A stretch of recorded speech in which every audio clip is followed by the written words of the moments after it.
Les vraies voix Sud Radio, 17h-20h, Philippe David, Cécile de Ménibus. Et bienvenue sur Sud Radio, bienvenue dans Les Vraies Voix. On est prêt, on est habillé, repassé, lavé, on est en pleine forme. Vous n'avez pas oublié les oreilles, j'espère, parce que les oreilles. Quelles oreilles? Se laver les oreilles, vous savez. Ah, il faut se laver les oreilles? Oui, il faut se les déboucher surtout pour l'argumène qui est à côté de vous. Oui, eh bien écoutez. Que le haut, hein. Il faut faire le bas. En tout cas, on vous souhaite la bienvenue, vous qui nous écoutez au 0826, qui nous écoutez en voiture, où que vous soyez. Merci en tout cas de votre fidélité. Vous savez que l'antenne est à vous. C'est votre émission 0826 300 300. Chacun peut trouver la parole et en tout cas débattre comme il veut avec nous. Allez, au sommaire de cette émission, on revient sur le partage de la valeur. Doit-il être la nouvelle éthique des entreprises? Hier, Elisabeth Borne a répondu à l'appel des partenaires sociaux concernant les dispositifs d'intéressement ou participation à toute entreprise de plus de 11 salariés. Un partage de valeur qui devrait être retranscrit dans le projet de loi sur le plein emploi, Philippe. Oui, Cécile, le gouvernement souhaite aller plus loin sur la répartition des profits dans les entreprises et améliorer la qualité de vie au travail. Alors Bruno Le Maire précise toutefois que ces dispositifs ne doivent pas être substitués aux augmentations de salaire. Est-ce que vous pensez que c'est une bonne chose qu'on intéresse les salariés aux bénéfices de leur entreprise? C'était un projet il y a plus de 50 ans d'un certain Jacques Chaban-Delmas. Venez nous le dire au 0826 300 300. Et la Russie est-elle en train de se refermer après le discours de Vladimir Poutine à 18h30? On en parlera dans le coup de projecteur des Vraies Voix, presque un an après le début du conflit en Ukraine. Vladimir Poutine a prononcé donc ce matin devant l'Assemblée fédérale russe un long discours sur l'Occident, contre l'Occident et les États-Unis, Philippe. Oui, Cécile, un discours de 2 heures, c'est-à-dire un discours fleuve dans lequel il a annoncé suspendre la participation de la Russie à l'accord New Start sur le désarmement nucléaire. Est-ce que vous craignez un embrasement du conflit ukrainien? Est-ce que vous craignez un embrasement aussi vers l'Asie, avec la Chine, la Corée du Nord? Est-ce que vous pensez que Biden va essayer de jouer la montre ce soir ou d'aller carrément dans son discours qui commencera dans 24 minutes à la confrontation? Venez nous le dire au 0826 300 300. Et à cette question, est-ce que la Russie est en train de se fermer? Vous dites pour l'instant sur notre compte Twitter non à 71%. Bienvenue dans Les Vraies Voix. Les vraies voix Sud Radio. Et Les Vraies Voix, c'est d'abord un Philippe Bilger qui est là tous les jours, égal à lui-même, toujours beau. Parfois pire. La veille. Parfois pire. Et ça peut arriver aujourd'hui, hein, mais c'est bien, comme ça on n'a pas de quotidien. Malgré le mardi gras, qui donne une bonne humeur. Ouais, dit-il en regardant la bouffe qu'il y a sur le studio. Mais il n'y touchera pas. On n'y touchera pas. Alors ça, je en tout cas, vous verrez. Mardi gras. C'est bon pour les cuisses. Françoise de Gaulle est avec nous. Ça va, les amis? Bien sûr. Tout va bien. Vous êtes en forme, Françoise de Oui, Gaulle? j'adore, j'aimerais être à Venise au carnaval. Là. Oui, voilà, ouais, je dis ça, je dis rien. Hein. Ouais, mais sublime. c'est-à-dire, Allez-y, on va vous remplacer. Ça, je va sais que bien. ça vous ferait très plaisir. Hein. vous aimeriez être à Venise au carnaval? Ouais, bien sûr. Allez-y, on va prendre quelqu'un d'autre. Oui, bien sûr. Moi, Rio, j'adore. Non, mais tu sais, mais le carnaval de Venise est irremplaçable. Mais moi aussi, je suis irremplaçable. Donc, qui que vous preniez, de toute façon, ça sera pas le Je vois que vous commencez par là. Vous avez fini la dernière fois après votre défaite au quiz. Mais je n'ai pas perdu, mais c'est insensé, ça, on a fait égalité. Non, écoutez, on va pas commencer. Dans le club de cette mauvaise foi. Cette émission commence depuis 3 minutes. Si vous commencez à hurler, c'est de ma faute. C'est lui, il me cherche. Et Sophie Gauguin est avec nous. Bonsoir Sophie. Bonsoir. Comment ça va, conseillère régionale de Normandie? Heureuse de vous retrouver. C'est un message sympa. Vous voyez, Françoise de Gaulle, ça c'est gentil plutôt de dire. En forme, habillée et propre. Non, mais On est excuse-moi, aussi heureux de vous retrouver, mais je dirais pas ça pour toutes les vraies voix. non, c'est pareil, hein, si tu veux. Seul contre tous, ça me va très bien. Ah Je là m'en là, fous. les enfants gâtés de cette c'est vrai. Ça va bien se passer. Et au 0826 300 300, Laurent qui est avec nous. Bonsoir Laurent. Bonsoir Laurent. Laurent, Laurent? vous êtes là? 1, 2, Allô, 3. Laurent? Oui, Bonsoir, la magie a fonctionné. Comment ça va Laurent? Parfait, je vais très bien ce soir, il n'y a pas de soucis là-dessus, donc j'écoute un peu l'actualité en ce moment et je vois qu'il y a des sujets très intéressants et qui vont dans le bon sens. Bah très bien, on va pouvoir en débattre. En tout cas, Laurent, vous allez pouvoir jouer contre l'une des vraies voix ce soir dans notre quiz de l'actu. C'est juste un petit peu avant 18h, juste avant le coup de gueule de Philippe David. Et puis, bien entendu, vous répondez, vous nous appelez dès que vous avez envie de partager ou de poser des questions ou de réagir à nos débats. On est d'accord? On est d'accord. Alors, la chanson du jour. My baby don't care Oh, j'adore Nina Simone. Oui. Magnifique. Et vous savez pourquoi? Parce que c'est l'anniversaire de son décès, non? De sa naissance. Elle aurait eu 90 ans aujourd'hui. Ouais. Ouais. Magnifique, quelle voix de velours, sublime. Un peu mon âge physiquement quand je me réveille le matin en ce moment. Mais écoute, au lieu de ricaner bêtement, écoutez ça. Mais Cécile, vous savez, Marilyn Monroe, il lui fallait 6 heures pour devenir Marilyn Monroe, donc vous allez d'accord. le voir. Ah oui. Ah bah moi je passe 5 heures au maquillage tous les jours. C'était la vie de Simone Signoret. Oui, ah bah Et bien je- sûr, tu m'étonnes, j'adore. Et je propose à Bouygues ou à Vinci de m'envoyer du maquillage parce que là j'en suis là aujourd'hui, je vous le dis tout de suite. En tout cas, on est ravis de vous retrouver et puis Laurent, vous nous rappelez quand vous voulez tout de suite. Allez, on démarre le réquisitoire des procureurs. Les vraies voix Sud Radio, le réquisitoire du procureur, Philippe Bilger. Et c'est un réquisitoire contre le en même temps iranien du président qui, selon vous, ne marche pas, Philippe Bilger. Oui, j'ai cru comprendre que le président, tout en dénonçant les horreurs iraniennes, la manière dont la cause des femmes est non seulement violée, mais martyrisée, considère tout de même qu'il relève du réalisme dont il a la charge de ne pas dépasser la mesure dans la relation avec l'Iran, c'est-à-dire qu'en permanence, il cherche à mêler dans la politique internationale ce dont certains le louent d'ailleurs. Lui, il cherche à concilier une forme de morale avec le souci du réalisme.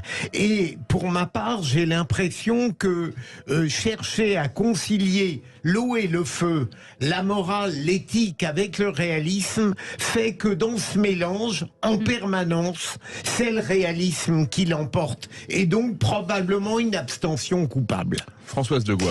Sur la question de l'Iran, oui, je pense qu'il ne peut pas faire du en même temps, d'autant que nous avons les moyens.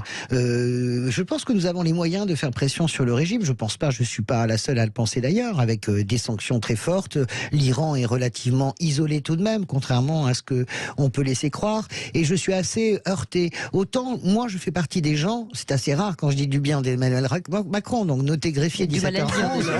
Eh bien, j'ai du mal à dire. Le 21 février. Non, mais je le dis en permanence. Je trouve que son attitude et les mots qu'il envoie sur le conflit ukrainien sont justes.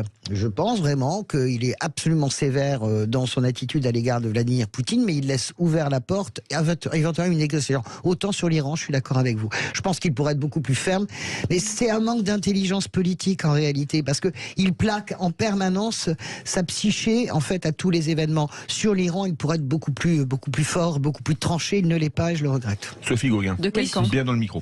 Oui, surtout pour un pays comme la France sur ces questions-là, on a toujours été leader au niveau international, qu'on s'est déjà exprimé de façon plus ferme.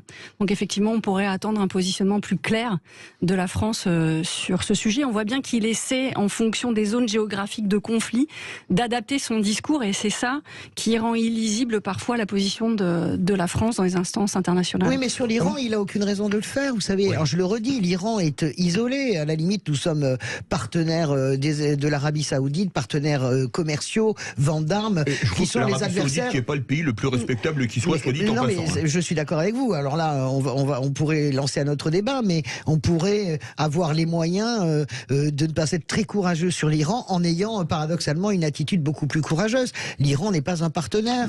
Les chiites sont quand même à peu près plus isolés, si vous voulez, que les sunnites et les saoudiens. Oui. À chaque fois, j'ai l'impression qu'il met en œuvre la même méthode. Alors on peut en avoir une vision positive, le souci de ne rien perdre dans le raisonnement, dans la politique qu'elle mettra en œuvre.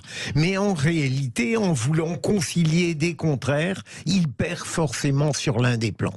C'est la France quand même. Le Quai d'Orsay a toujours été comme ça. Philippe Bilger, c'est pas simplement. Emmanuel Macron il y a pousse au quelque chose paroxysme. d'intellectuel chez lui, une volonté de plénitude apparente, de ne rien laisser de côté. François Mitterrand était pareil, Jacques Chirac aussi. La France est célèbre dans le monde entier pour ça aussi. C'est pour cette terrible, puissance avec d'équilibre. Françoise, on a l'impression de personne, jamais rien inventé, que tout existait C'est avant. vrai, mais c'est la réalité. François Mitterrand était comme ça aussi, vraiment, Est-ce qu'il y a honnêtement. parfois pas d'originalité un tout petit peu chez nos présidents? J'ai pas l'impression, moi. Non. Bon, peut-être je me trompe. Bah, Il peut-être. y a du spectaculaire. Quand Mitterrand va sur les lignes de front à Sarajevo, c'est spectaculaire. Quand, comment dirais-je, Jacques Chirac prononce cette phrase, la maison brûle et nous regardons ailleurs, c'est spectaculaire. Quand Emmanuel Macron va à Beyrouth, c'est spectaculaire. Mais la réalité, c'est que le Quai d'Orsay a toujours fonctionné dans une sorte de en même temps qui est à la fois, qui fait la force de la France et qui en même temps, j'allais le dire, et je le dis, est aussi une faiblesse et devient presque une risée parfois. Ouais, c'est ce que je... Et ben voilà, en tout cas, ce sera l'occasion. C'est toujours des sujets dont on peut parler, sûr, bien entendu. bien sûr. Vous pouvez réagir, vous le savez, 0826 300 300. Dans un instant, Elisabeth Borne a dit oui au dispositif d'intéressement ou de participation dans les PME. Donc elle se rapproche forcément des syndicats et des nous, on se rapproche entreprises. des crêpes. Et absolument, avec cette question, le partage de la valeur doit-elle être la nouvelle éthique des entreprises? Pour l'instant, vous dites un petit oui à 67%. Je pensais que ce serait beaucoup plus majoritaire. Oui. Venez nous en parler. On a envie de vous entendre sur ce sujet, comme chaque jour. Vous êtes les bienvenus. On est ensemble jusqu'à 19h. À tout à l'heure. Les vraies voix Sud Radio, 17h-20h, Philippe David, Cécile de Ménibus. Bienvenue sur Sud Radio. C'est Mardi Gras aujourd'hui. Donc qui dit Mardi Gras, c'est-à-dire que c'est la dernière journée que vous pourrez manger gras. Parce que derrière, il y a 40 jours de carême. Je vous explique, je vous le raconte. 47 même. 47, vous avez même raison. 47 jours de carême. C'est long Donc, pour arriver à Pâques. Finido, Avec les œufs, tout ça, là là. finido la rigolada. Philippe Bilger est avec nous. Françoise de Guadet est avec nous. Et Sophie Salut. Gauguin, conseillère régionale de Normandie, est avec nous. Et tout de suite, Félix Mathieu, 3 mots dans l'actu. Les vraies voix Sud Radio. Bonsoir Félix. Bonsoir. Et les 3 mots dans l'actu sont Moscou, Rungis et Venise. Moscou, Vladimir Poutine accuse l'Occident d'avoir provoqué l'escalade menant au conflit en Ukraine. Rungis, où Emmanuel Macron est venu parler travail et retraite ce matin auprès de la France qui se lève tôt, comme disait l'autre. Et puis Venise, où les gondoles reposent sur la vase avec des marées basses aux effets amplifiés cette année par la sécheresse. Les vraies voix Sud Radio. C'est ce qu'on appelle un discours fleuve. Vladimir Poutine a parlé quasiment 2 heures ce matin. La Russie répondra à tous les défis car nous sommes tous un seul pays, un peuple grand, soudé. Nous avons confiance en nous, confiance en nos capacités. La vérité est sur nous. Conclusion, en apothéose de ce discours devant les élites politiques, économiques et religieuses russes. Parmi les annonces de Vladimir Poutine, la Russie suspend sa participation au traité russo-américain New Start sur le désarmement nucléaire, de quoi aggraver la rupture avec l'Occident qu'il accuse d'avoir provoqué une escalade du conflit en Ukraine. Dans la foulée, la diplomatie russe a convoqué l'ambassadrice américaine à Moscou pour lui remettre une note exigeant le retrait des soldats et des équipements de l'OTAN en Ukraine, référence à l'aide militaire que Kiev reçoit des Occidentaux. Réaction de Joe Biden depuis Varsovie en Pologne. L'OTAN est plus forte que jamais, affirme le président des États-Unis. Il ne va pas d'ailleurs tarder à s'exprimer à son tour. Philippe Bilger, pas un discours de détente, franchement, le discours de fleuve, 2 heures. Mais pour ne pas toucher le sujet suivant ou à 18h30, je garde le peu de pensée optimiste que j'ai sur le sujet pour les confronter peut-être à des pessimismes beaucoup plus argumentés. Ouais. Françoise de Gois. Je suis dans le camp des pessimistes, pourtant je ne l'étais pas. Je pense que le discours de Vladimir Poutine est à nouveau un tournant. Je crois bien que pendant la guerre froide, même pendant la guerre froide, on n'a pas échangé des mots pareils entre le bloc de l'Occident, entre les deux blocs, bloc de l'Est et bloc de l'Occident.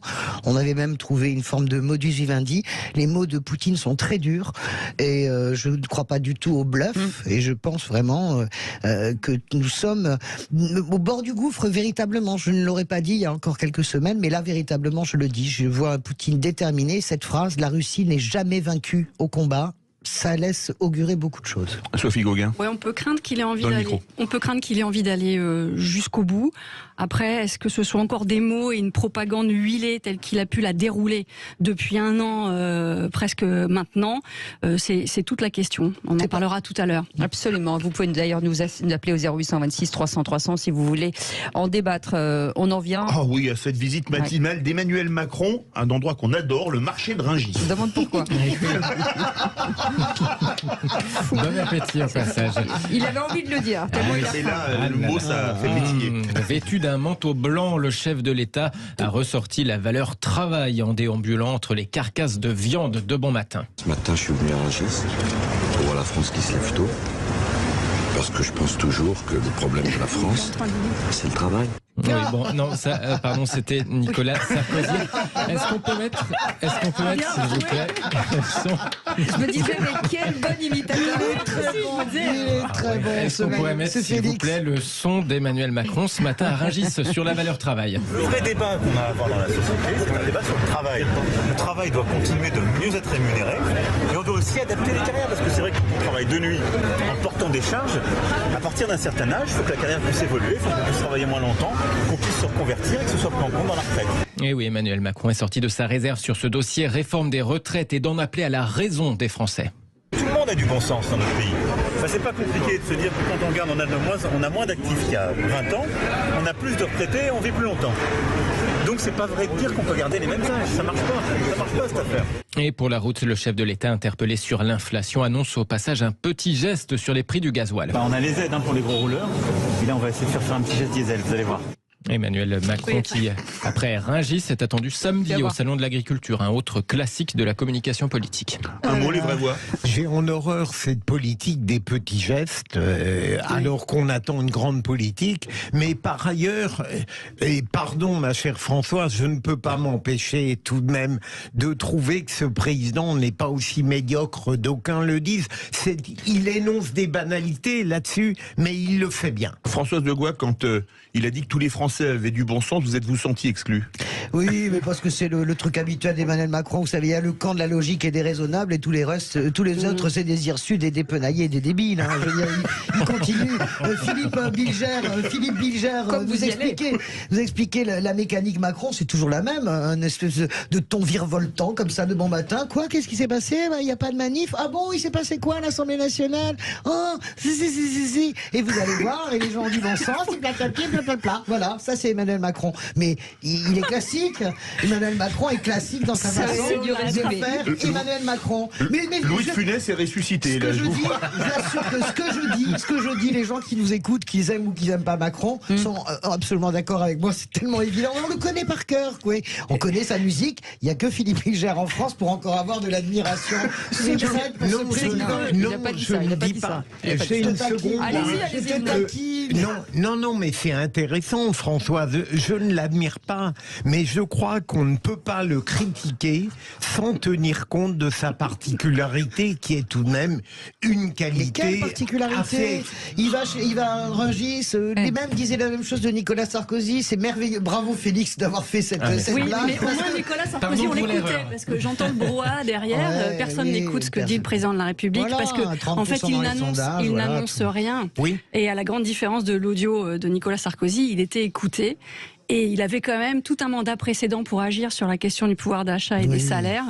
D'ailleurs, il aurait pu faire un pacte global, on en reparlera tout à l'heure, sur la question de l'intéressement et de la participation, parce que tout est disséqué et encore une fois, il n'y a pas de crédibilité ni d'action concrète. Comme c'est monsieur comme si de rien n'était. Il est resté dans sa tour d'ivoire pendant un mois en envoyant au massacre ce pauvre Olivier Dussopt et cette pauvre Elisabeth Borne. Et là, voilà, c'est fini. Hop, il redescend sur terre à Rungis. Moi aussi, et il virevolte. Il vibrionne, voilà. Voilà, je suis redescendue aussi.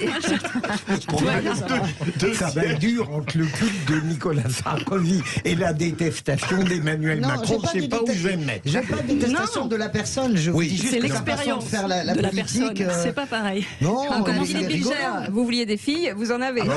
Il est rigolo, Macron. Et on termine. J'en suis ravi. Et on termine avec cette scène étonnante à Venise, des gondoles dans la boue.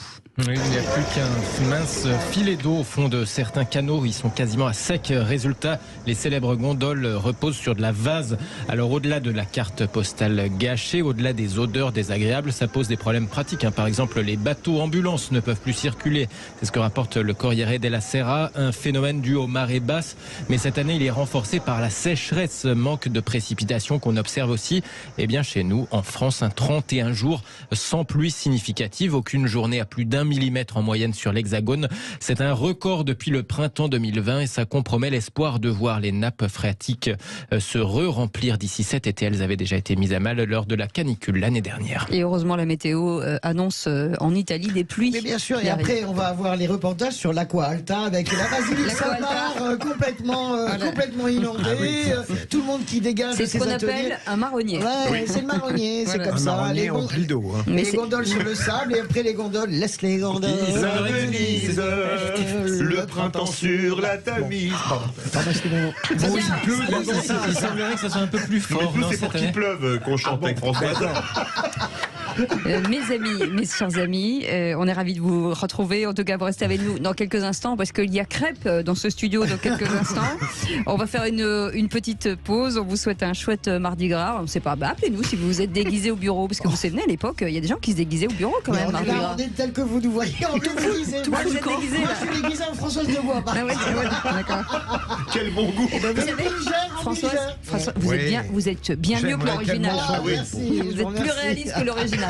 Allez, vous restez avec nous dans un instant. Le grand débat du jour avec Elisabeth Borne qui a dit oui, dispositif d'intéressement et de participation dans les PME, s'inscrire dans la loi du plein emploi. Vous voulez en parler, 0826 300 300. On vous attend au standard. Bienvenue à tous.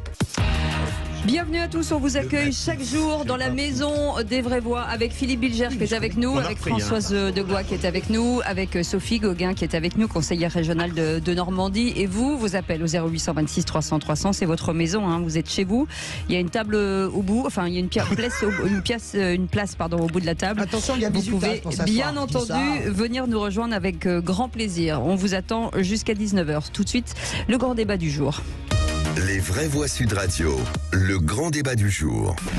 Le partage de la valeur, un accord a donc été en passe d'être signé. Le parti Renaissance a fait un grand travail de fond sur savoir comment on pourrait mieux partager les fruits de la richesse. Le partage de la valeur en France entre le travail et le capital est stable depuis des années, là où il a fortement évolué au profit du capital dans tous les autres pays développés. Un accord entre les organisations professionnelles, patronales et les syndicats dans le climat en ce moment, c'est une bonne chose. Nous devons être aux avant-postes de ce capitalisme nouveau dans lequel on lutte contre les injustices, on réduit les inégalités et on défend ce meilleur partage de la valeur entre le capital et le travail au profit de tous ceux qui travaillent. Avec cette question du jour, le partage de la valeur doit-il être la nouvelle éthique des entreprises? Pour l'instant, vous dites oui à 66%. Et effectivement, Elisabeth Borne a promis de porter dans la loi un accord conclu entre les syndicats et le patronat sur le partage de ces valeurs. On parle de dispositifs d'intéressement, de participation pour les PME. Et selon la Première ministre, c'est un accord très riche et historique pour les PME, Philippe. Oui, Cécile, le gouvernement souhaite aller plus loin sur la répartition des profits dans les entreprises. Est-ce que pour vous, c'est une bonne chose? Vous profitez déjà de l'intéressement et de la participation qui est obligatoire dans les entreprises de plus de 50 salariés.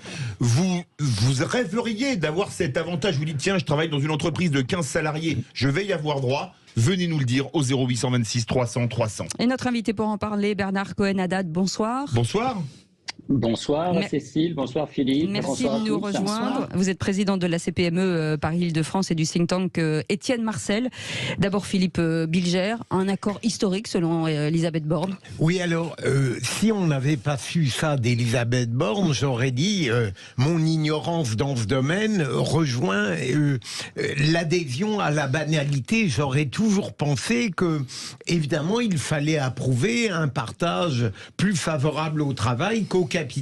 Ce qui me paraît très original aujourd'hui, c'est que il sera inscrit dans la loi.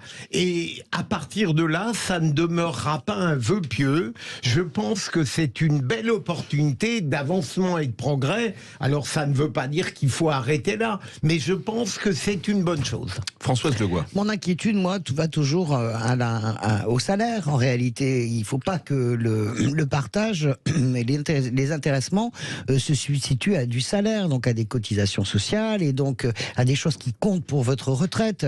Moi, j'apprécie, vous savez, par exemple, j'ai toujours dit du bien d'une grande société comme Hermès.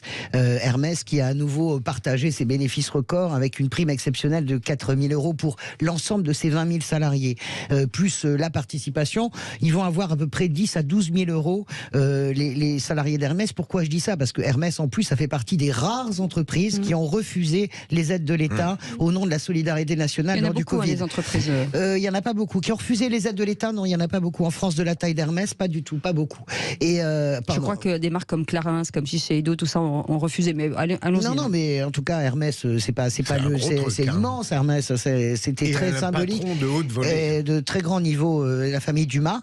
Et donc tout ça pour dire que j'ai toujours l'inquiétude. Je n'ai aucune confiance dans ces effets d'annonce, encore moins dans ce gouvernement, étant donné les faits tels qu'ils s'inscrivent régulièrement depuis 5 ans. Donc je serai pour la participation, bien sûr, ça tombe sous le sens, mais plutôt pour l'augmentation des salaires. Je ne voudrais pas qu'il y ait substitution, et malheureusement, je pense qu'il va y avoir substitution.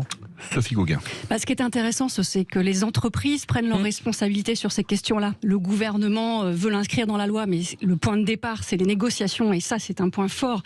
C'est-à-dire que le dialogue social est bien vivant, et Elisabeth Borne est inspirée à ce moment-là de vouloir dire qu'elle va respecter un accord. C'est quand même la moindre des choses. Dans un moment compliqué pour le dialogue social, après un débat des retraites qui s'est terminé en chaos. Ça, c'est la première fois que le Front syndical est uni. Et du coup, la responsabilité des entreprises, c'est eux qui en font une éthique. Et ça, c'est un point très fort, je crois, à porter à leur crédit. Ce qu'il ne faut pas ensuite, c'est que la loi, et c'est toujours le travers de la France, dévie de sa route cet objectif de façon très pragmatique. Parce qu'encore une fois, on est sur du moyen et du long terme, donc c'est très bien. Le fait de pouvoir tracer dans sa vie professionnelle un objectif, de bénéficier des résultats de son entreprise, mais on sait que c'est à des moments déterminés par la loi. Il faudra peut-être plus de souplesse dans la faculté de libérer cette épargne salariale. Je crois que là, il y a un gros travail qui est enclenché, et il ne faudra pas que la loi détourne de son objectif premier, l'accord salarial, et puis après, c'est aux branches aussi, en fonction des secteurs, de prendre la main, et c'est la volonté, je crois, qui ressort de tout ça. Il y a quand même un sujet, c'est qu'on voit bien que c'est un élément, de toute façon, d'attractivité des entreprises aujourd'hui qui n'arrivent pas à recruter, et que la nécessité rend intelligent, et que du coup elles accélèrent aussi leur mutation sur cette question d'éthique et de responsabilité sociale des entreprises. Bernard Cohen-Haddad, pour que tout le monde soit au même niveau de compréhension, d'abord, à quoi correspond, pour ceux qui nous écoutent, ce partage de valeurs, et quelles sont les différentes modalités? Alors, ce qui est nouveau, ça a été bien dit, c'est que d'abord c'est un accord des partenaires sociaux. Il faut rendre hommage à cet accord des partenaires sociaux dans une période difficile. Donc, ce n'est pas quelque chose qui est imposé par la loi. Et puis, c'est un accord qui va toucher aussi les entreprises de 50 salariés et en dessous. Donc, ça, c'est nouveau, ce qui n'était pas le cas auparavant. Ça concernait que les grandes entreprises. L'intéressement, la participation, l'épargne salariale, c'était dans nos petites entreprises. Mais c'était une phase infime. On était à 5-10% de ces dispositifs dans nos TPE-PME. Donc ce dispositif, s'il n'est pas, comme ça a été bien dit, détricoté par la loi, parce que c'est bien ça le problème demain, va dans le bon sens, il concernera un certain nombre de personnes, mais effectivement, ça ne doit pas se substituer à l'augmentation des salaires quand c'est possible, mais ça a un dispositif supplémentaire, parce que ça implique aussi, dans le projet entrepreneurial, dans la dimension éthique, dans la dimension responsable et dans la dimension durable, les collaborateurs de nos entreprises dont on a du mal aujourd'hui à recruter. Et c'est un élément déterminant, c'est un marqueur nouveau de la qualité de vie et de la qualité des salaires dans l'entreprise. Je pense à des grandes entreprises, et Cécile, vous avez raison, j'avais oublié de citer L'Oréal. C'est vrai, L'Oréal a refusé les aides de l'État. Absolument. Je voulais juste revenir, si on prend par exemple, ce que vous dites est très intéressant sur la difficulté de l'attractivité. Je prends un très grand groupe, Grant Thornton par exemple, ou Deloitte, des immenses groupes mondiaux de comptabilité qui ont un mal fou aujourd'hui à recruter. On manque de comptables, on manque d'experts comptables. Eh bien ça veut dire aussi que ça peut faire partie de l'attractivité, c'est ce que vous dites, pour trouver les salariés, même y compris à un niveau de cadre moyen ou d'ouvrier spécialisé. C'est ça que vous pensez? Oui, moi je pense que c'est un élément qui peut demain dire vous participez à une entreprise qui fait des résultats, parce que bien entendu quand il n'y a pas de résultats, il est difficile de les partager, surtout des résultats positifs. On ne partage pas des résultats négatifs. Donc le but c'est effectivement de faire en sorte que l'on partage des résultats positifs et d'avoir cette marque employeur en disant ce projet commun on l'a ensemble, y compris dans le partage de la valeur, qui peut se manifester par un encouragement des collaborateurs à participer aux bénéfices de l'entreprise, avec des dispositifs, parce que ça c'est important, qu'ils ne soient pas bloqués, parce qu'on avait des dispositifs qui bloquaient à 5 ans, qui bloquaient à 6 ans, qui ne permettaient pas de prendre les revenus à un certain moment de la vie, quand on en avait besoin pour acheter un véhicule, pour faire des gros travaux. On espère que ça, ce sera mis aussi dans la loi, cette souplesse mais de l'utilisation des dispositifs. Cohen-Haddad, juste avant de redonner la parole à Philippe Bilger, pourquoi imposer et pourquoi pas incitatif ? Mais là, pour l'instant, on n'est pas dans l'imposition, Cécile. On est dans une volonté, mais on est dans une volonté des partenaires sociaux. Moi, je trouve que c'est ça qu'il faut dire. Et ce sont les partenaires sociaux qui permettent de mettre dans la loi afin d'assurer une égalité pour tous, qu'il y ait un socle commun minimum. C'est ça la solidarité aussi. Moi, je trouve que peut-être on ne mesure pas assez cet accord et cette entente du patronat et du syndicat. C'est assez rare pour le souligner et c'est important que la loi vienne l'égaliser, égaliser aussi, afin que chacun ait droit à un minimum, parce que malheureusement, il faut le reconnaître, toutes les entreprises ne pouvaient pas le faire dans les TPE-PME parce que ces dispositifs étaient complexes, difficiles à appliquer et parfois peu utilisés parce que les collaborateurs, ça a été dit par Françoise Degois tout à l'heure, préféraient des salaires à de l'avantage sur la longue durée. Parce que quand c'est bloqué 5 ans, il y a un certain nombre de nos collaborateurs qui disent ça ne m'intéresse pas. Oui, Bernard, si cet accord répondait aux promesses qu'on met en lui, est-ce que vous ne croyez pas que ce serait de nature à changer un peu la tonalité sociale de notre pays, où on est encore peu ou prou, me semble-t-il, dans une lutte des classes plutôt que dans une collaboration de classes? Non pas que la lutte des classes, notion marxiste, n'ait pas de sens, mais je préférerais un climat à l'allemande qu'une guerre à la française dans ce domaine. Ça ne marchera pas. Je crois que vous avez raison, cher Philippe, vous avez raison. Il faut arrêter d'opposer le monde de l'entreprise et le monde du travail au plus global. Je crois que la crise de la Covid-19 a montré qu'il y avait des manifestations de solidarité, des passerelles. Ce qui n'est pas calme partout. On a vu récemment dans un certain nombre de conflits où il y avait une incompréhension de part et d'autre. Mais justement, cette passerelle nouvelle que l'on met en place va permettre, me semble-t-il, de créer du lien commun, de créer aussi un échange sur la transparence de ce qui se passe dans les entreprises et puis une reconnaissance du travail qui est fourni. Il est normal que quand on gagne un peu d'argent dans les entreprises, on le partage avec ceux qui en font la richesse. Vous connaissez, cher Philippe, le théorème d'Helmut Schmidt, ce sont les revenus et les investissements qui font la richesse de demain et les investissements de demain qui font l'emploi. Donc ça, c'est extrêmement important pour nous. Est-ce que 0826 300 300, est-ce qu'il faut partager forcément, Philippe, la valeur ajoutée. Est-ce que vous pensez qu'il faut le rendre vraiment obligatoire, tiens, même pour les entreprises de moins de 15 salariés, puisqu'on a quelqu'un qui écrit, c'est Stéphanie Borne sur Twitter, je suis pour, cependant j'ai des salariés dans une boîte de moins de 15 salariés qui avaient mis en place un intéressement, mais c'était un moyen pour l'employeur de refuser des augmentations. Voilà. Et là, c'est un problème. Venez témoigner. Françoise Degois, qui n'aurait jamais mérité d'augmentation. C'est vrai, j'en ai jamais eu d'ailleurs. Ça s'explique. Elle n'est pas payée, de toute façon.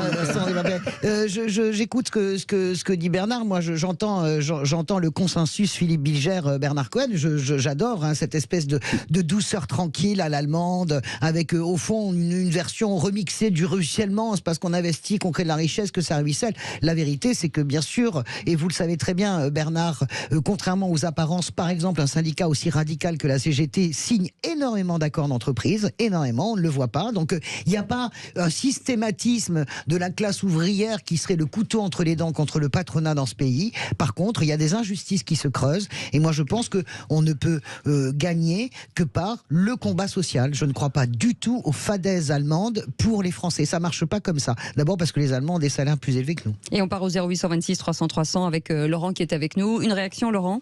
Oui, moi je suis chef d'entreprise. Donc, donc ça va peut-être éclaircir aussi le sujet. Avant, j'étais salarié dans des gros groupes. Donc la valeur au travail, c'est des mots qui n'étaient pas encore dans le dictionnaire des entreprises. J'ai monté ma structure il y a à peu près 1 an. Aujourd'hui, je suis tout seul, mais je discute énormément avec des chefs d'entreprise tous les jours. La valeur travail, c'est quoi aujourd'hui ? Qu'est-ce que c'est une valeur travail ? Parce que la valeur du travail, c'est bien sûr la richesse de l'entreprise, mais le bien-être fait partie aussi d'une valeur travail aujourd'hui. On parle aujourd'hui, donc on est quasiment au plein emploi. On peut dire ça comme ça. Depuis 40 ans, on n'a jamais été aussi bon en termes au niveau travail. Par contre, aujourd'hui, je pense qu'il va falloir s'adapter. C'est-à-dire qu'il va falloir que chaque entreprise... Il y a encore des trous dans la raquette quand même, en matière de travail. On ne peut pas relayer ça, puisque même Elisabeth Borne a dit que ce n'était pas tout à fait vrai, donc faut pas expliquer ce que je veux dire, c'est qu'il va falloir qu'on s'adapte tous, les chefs d'entreprise. Et moi, je suis d'accord, là, par rapport à l'auditrice qui a envoyé le message. Pourquoi attendre des entreprises au-dessus de 11 salariés commencer à reverser la richesse ? Non. c'est même avec un premier salarié, c'est de reverser la richesse de l'entreprise. On est chef d'entreprise, mais sans collaborateurs, sans personne à l'intérieur, on n'est rien. Vous avez combien de salariés, Laurent ? J'en ai aucun. J'en ai aucun parce que j'ai débuté il y a 1 an et je souhaite bien sûr en embaucher. Et ma devise sera de ce côté-là, c'est-à-dire un salaire plus une richesse reversée. Enfin, aujourd'hui, je pense il y a une motivation qu'il faut avoir. Les gens, il y a certaines personnes qui vont au travail après le Covid, qui ne sont pas forcément motivés parce que ils font le même boulot, ils sont pas reconnus par donc leur employeur, et puis ils ne retouchent pas entre parenthèses les dividendes. Quand on a des sociétés qui disent donc mon résultat net est de temps, à un moment donné, c'est bien aussi de faire partager. Alors, pas partager tout, parce que derrière, l'entreprise a besoin de réinjecter de l'argent dans son développement, dans ses investissements, mais que le salarié puisse en obtenir un peu quand même. Je pense que ça, c'est une première chose. Et la seconde chose, c'est qu'il faut tenir compte du bien-être. Et le bien-être, c'est quoi aujourd'hui ? Si un salarié souhaite aujourd'hui travailler 3 jours et demi par semaine, il va falloir qu'on s'adapte à travailler 3 jours et demi par semaine. C'est-à-dire qu'on ramènera son quota d'heures. Donc, il y a aussi la loi qui doit changer, parce que les journées, c'est à peu près 8h30, donc grosso modo. Il va falloir changer tout ça. Et je pense que c'est important aujourd'hui. Si par exemple on a des gens qui veulent travailler jusqu'au samedi soir, il faudra s'ils veulent travailler que du mercredi au samedi, il faudra qu'on s'adapte par rapport à ça. Ah oui, donc c'est vraiment à la carte. Oui, c'est vraiment à la carte. On va venir là-dessus, bien sûr. C'est pour ça qu'on le voit bien quand on est aux côtés des entreprises au quotidien. Ce qui va être important, c'est de laisser les entreprises négocier branche par branche dans le cadre de leur propre dialogue social sur les conditions de mise en œuvre. Et ce qu'il ne faudrait pas, c'est que la loi vienne trop préciser les choses. On dit souvent le diable est dans les détails, pour laisser ce dialogue social vivre en fonction des filières stratégiques. Comme vous le dites, monsieur, on ne travaille pas de la même manière si on est dans les services ou dans l'industrie. Oui. Et que je crois encore une fois que ce qui a fait défaut, pour rejoindre François sur la question du pouvoir d'achat et des bas salaires, il faut imaginer un système de déblocage de cette épargne salariale pour les petits salaires beaucoup plus simple que les critères qui sont retenus aujourd'hui, et réduire la durée parce que la question du pouvoir d'achat n'est pas réglée. Et ça, effectivement, pour les salaires les plus bas, c'est une exigence. Bernard Cohen-Haddad, dans ce qu'a dit Laurent, qui est entrepreneur, est-ce qu'il ne risque pas d'y avoir un effet de seuil pour les boîtes de moins de 11 salariés, où les patrons qui ne voudront pas négocier, on a souvent eu le problème, où le MEDEF disait qu'un comité d'entreprise à partir de 50 salariés, ils arrêtaient à 49, et que ça va dissuader, on dit qu'on est presque au plein emploi, les gens d'aller travailler dans les toutes petites entreprises parce qu'ils n'auront pas ce même avantage. Est-ce que ça ne peut pas être un cercle vicieux ? Moi, cher Philippe, je pense que quand même, le fait d'imposer par un texte législatif la capacité de faire de la participation, de l'intéressement et des parts salariales, ces nouveaux dispositifs de partage de la valeur à tout le monde, c'est une bonne chose, parce qu'il faut que tout le monde, quand il y a des bénéfices de l'entreprise, puisse le faire et doit le faire. Ça, c'est important. Aujourd'hui, pour moi, il y a 3 piliers de la qualité de vie dans l'entreprise, de la vie dans l'entreprise. Ça a été dit, c'est le partage de la richesse, le partage de la valeur. On ne peut pas faire des bénéfices et ne pas les partager avec nos collaborateurs. Le deuxième, c'est améliorer, ça a été bien dit par Laurent, la qualité de vie dans l'entreprise. Aujourd'hui, c'est un des marqueurs de nos collaborateurs. Ils viennent chez nous parce qu'il y a une qualité de vie au travail.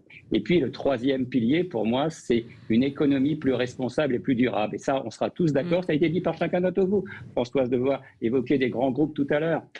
L'entreprise doit être dans une économie plus circulaire, plus responsable, plus économe en matière d'énergie et plus impliqué sur son territoire. Enfin, pour ne pas être trop long, ça a été bien dit, la loi ne doit pas être trop compliquée afin de permettre que ce dispositif soit souple, efficace et concret. C'est-à-dire qu'il réponde à une attente de nos collaborateurs. Parce que si ça ne répond pas à une attente des collaborateurs, c'est-à-dire des salariés dans l'entreprise, ça ne servira à rien. C'est pour ça que je mets en avant l'accord des syndicats et du patronat, que j'appelle les organisations patronales, afin qu'on aille dans ce sens-là. On a besoin d'être plus responsable, plus humain, plus impliqué dans le territoire et de partager les bénéfices de l'entreprise. Pour nous, c'est un marqueur à la CPME Paris-Île-de-France. Merci beaucoup, Bernard Cohen-Haddad, bien sûr, président de la CPME de Paris-Île-de-France et du think tank Étienne Marcel. C'est très clair, vous pouvez bien sûr continuer de commenter. Vous savez qu'à la fin de l'émission, vous avez le droit de revenir et de revenir sur ce sujet, bien entendu. 0826 300 300. La jolie voix de Aude vous accueillera, bien entendu, dans un instant. Le quiz de l'actu. Est-ce que nos amis du Kikadi, ils sont prêts à intervenir? Sophie Gauguin, vous êtes prête? Je suis à fond. Je prends une crème pour me donner de la force. Philippe Bilger. Je crois que je suis à fond. C'est vrai. Allez, à tout de suite. Bien. On est prêt, on est là. Les vraies voix jusqu'à 19h. La séquence que tout le monde attend avec impatience. Même à l'Elysée, je peux vous assurer qu'ils se sont arrêtés. Tout le monde s'arrête. Voilà, Vladimir Poutine s'est arrêté. Tout le monde s'arrête pour écouter le Kikadi et pour écouter surtout le quiz de l'actu. Biden vient d'arrêter sa conférence de presse. Absolument. Le quiz de l'actu. Les vraies voix Sud Radio, le quiz de l'actu. Et on commence par un beau Kikadi. Laurent, vous êtes avec nous ? Oui, je suis là. Et vous choisissez de jouer contre qui? Philippe Bilger, contre Sophie Gauguin ou contre Je jouais contre Madame la conseillère Sophie Gauguin. Aïe. Excellent choix. Vous êtes encore plus à fond là. Et là, Laurent, sans le savoir, vous créez un espèce de duo, un triptyque même avec vous, Philippe Bilger, Françoise de Gaulle et vous. J'ai peur qu'elle en place pas une. Mais bon, je dis ça, je dis rien. Ils vont répondre avant moi. Attention, pauvre Sophie. C'est pour la parité en plus. Oui, on est vachement respecté. Allez, question Kikadi. Kikadi. Ils ont détruit la famille, la culture, l'identité nationale. Poutine, dans son discours à la Duma. Absolument. Non mais moi je travaille, j'ai pas le temps d'écouter les. Excusez-moi, je bosse. Nous, on bosse pas, c'est-à-dire qu'on prépare une émission, on appelle ça être journaliste. Mais enfin, c'est vrai que ça t'échappe complètement. Excusez-moi. C'est vrai que c'est une notion, le journalisme, qui t'échappe. Ah oui, pour toi, les journalistes, ils arrivent les mains dans les poches, des habitants. Je m'occupe de. Excusez-moi. Nous noterons que du côté de la Normandie, la mauvaise foi est deux fois. C'est vrai. Il faut pas la décourager radicalement. Non, elle est aussi épaisse que la crème fraîche. Allez, vas-y. Dizini, évidemment. La mauvaise foi. Kikadi numéro 2. Kikadi. En évoquant les présidentielles de 2027, si je dois incarner ça, je le ferai. François Bayrou. Non. Éric Ciotti. Non. Olivier Véran. Non. Marine Le Pen. Non. Gabriel Attal. Non. Tous les gens qui s'y voient. Oui. Non, il y a beaucoup. Laurent, allez-y. Jean-Luc Mélenchon. Non, Ruffin. Bonne réponse de Philippe Bilger. Non mais là Ça revenait. Voilà. Effectivement, ils sont forts. C'est François Ruffin. Donc, t'as pas que ça à faire, pardon. Tu t'occupes des vrais gens, toi, pardon. Oui, on continue. Donc, ça veut dire 4 points pour vous, Laurent. Voilà, 4-0. Vous avez bien fait de me choisir. C'est pour ça. C'est une question manga. Leiji Matsumoto, figure historique de la bande dessinée japonaise, récemment qui est mort et qui a fait la bande Albator. Albator. Sophie Gauguin, effectivement, qu'est-ce qu'il fallait dire? On ne savait même pas quelle était la question. Le fondateur de la bande dessinée Albator. C'est générationnel. 4-2. Et oui, elle remonte au score. Sophie Gauguin, rébellion. Allez, une question bonne nouvelle. Ils font la gueule les deux là. Non, pas du tout, c'est que on n'a pas entendu ta question. Question bonne nouvelle. Qu'est-ce qui a augmenté de 24% en 29 ans? Les obèses. Non, c'est une très bonne nouvelle. C'est une très bonne nouvelle.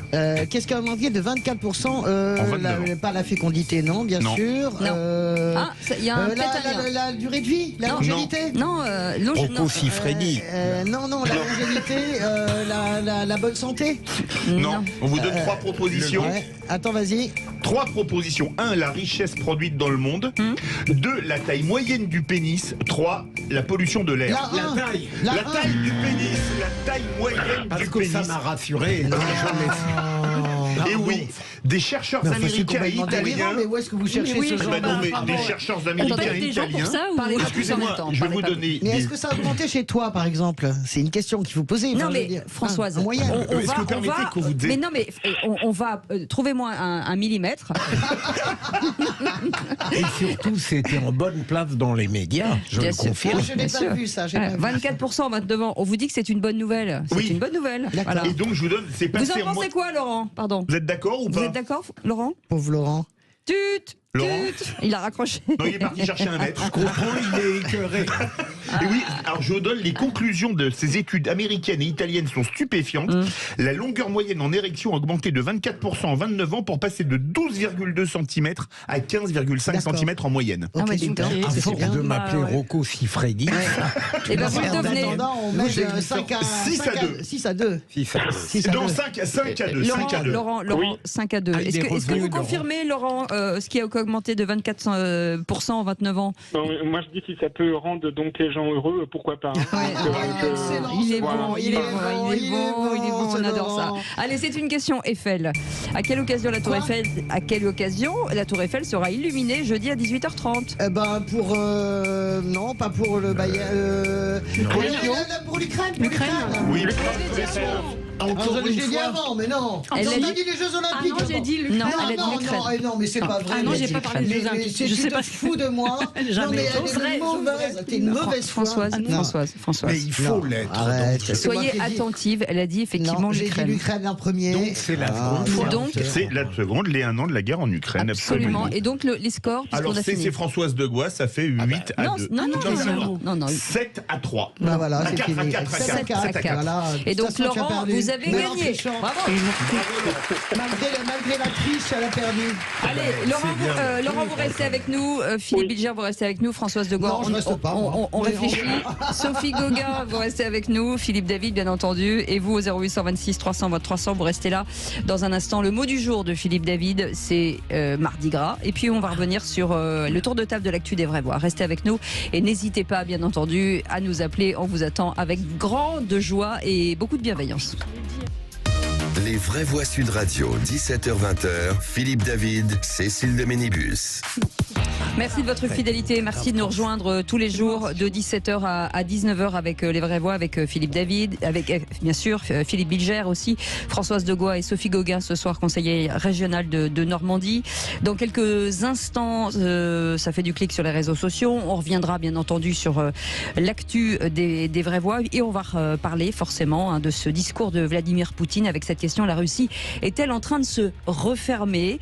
Il a prononcé ce matin devant l'Assemblée fédérale russe un long discours contre l'Occident et les États-Unis. Vous pouvez d'ores et déjà vous inscrire tout de suite. 0826 300 300 et tout de suite c'est le mot du jour. Les vraies voix Sud Radio, le mot du jour. Et Philippe David, le mot du jour c'est Mardi Gras, oui. Le mot du jour, c'est un mot composé puisque c'est Mardi Gras. Bon, pas besoin de vous dire pourquoi. Mardi Gras. Quand on vous regarde. Oh la fourbe. Mardi Gras marque la fin de la semaine des 7 jours gras qu'on appelait autrefois les 7 jours charnels, ce qui signifie abstinence pour Cécile de Ménibus. Ah ben ça changera pas.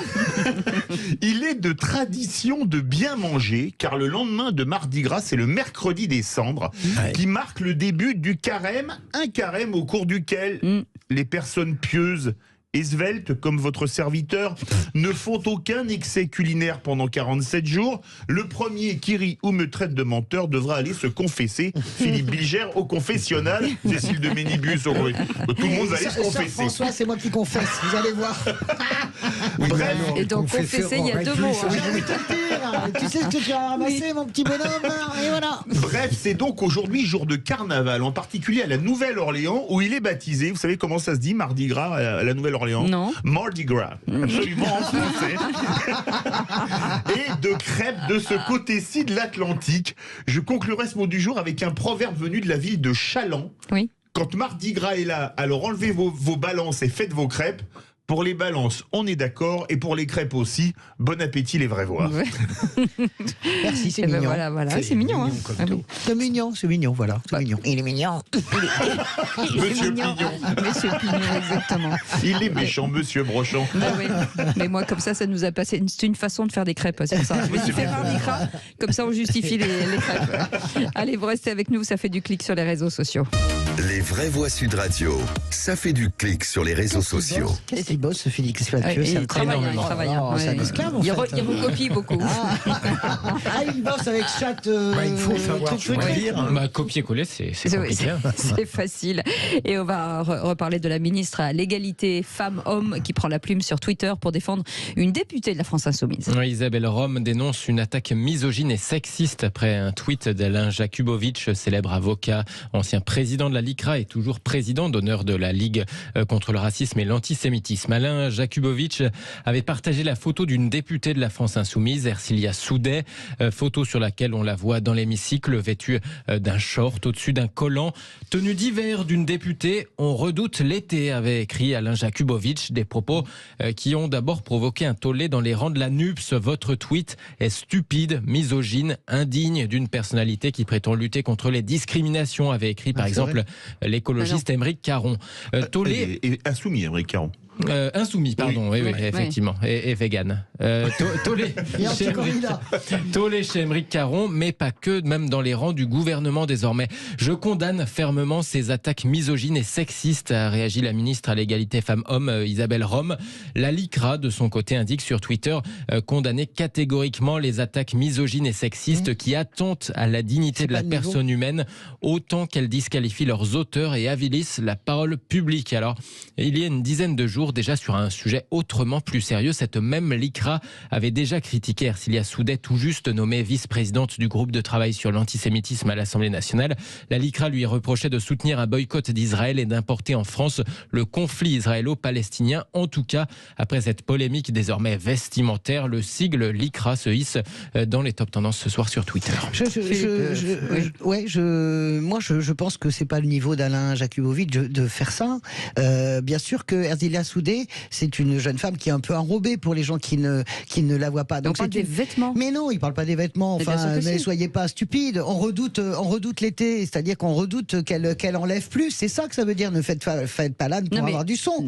Ça n'a rien à voir avec les vêtements. Françoise, si c'est un short court en hiver, on redoute l'été. Cécile, pardonnez-moi de vous le dire. J'ai le droit de pas être d'accord avec vous. Je suis d'accord avec vous. Vous êtes la reine de la mauvaise foi. Vous savez très bien. Vous savez très bien ce que sous-tend. Toi, c'est pareil. T'as le deuxième prix. Vous savez très bien ce que sous-tend le tweet d'Alain Jakubowicz. Ça sous-tend un jugement sur le physique d'Ercilia Soudet. C'est exactement ce que ça sous-tend. Et c'est pas du niveau de ce grand avocat.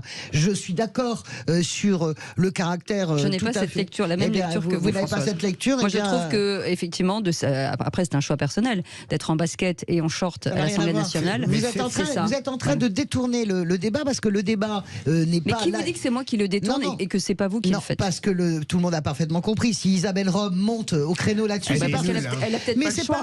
Mais non, mais même les membres du gouvernement, c'est parce que c'est une attaque réelle sur le physique d'Ercilia Soudet. Oh, pinailler, vous savez très bien que c'est. Françoise, arrêtez de vous énerver quand on n'est pas d'accord avec vous. Non, vous êtes de mauvaise foi. Non, mais non. La mauvaise foi n'est pas seulement chez ceux qui ne sont pas d'accord avec vous. Non, vous êtes de mauvaise foi. Vous avez bien compris que c'est sur le physique qu'on attaque. Vous faites une interprétation qui peut être exacte, sûrement même, quand on la voit. Mais Jakubowicz, avec lequel je ne partage pas beaucoup de choses sur le plan judiciaire, est de bonne foi lorsqu'il dit qu'il a mis en cause l'inadéquation de la tenue avec l'Assemblée nationale et qu'il exige de la tenue et de la dignité. Oui, mais à ce moment-là, on n'a pas entendu Sophie Gauguin. Non, mais à ce moment-là, Philippe, on se réfère au règlement sur la tenue qui existe à l'Assemblée nationale. C'est là toute l'ambiguïté. C'est des mauvais propos au mauvais moment. Je rejoins ce que vous dites. Justement, soit on se réfère à l'Assemblée nationale et au règlement vestimentaire. Ce que j'observe de façon très pragmatique, c'est que les remarques sur les vêtements sont toujours portées envers les femmes. Jamais. Non, Sophie, vous ne pouvez pas dire ça. Si, quand même.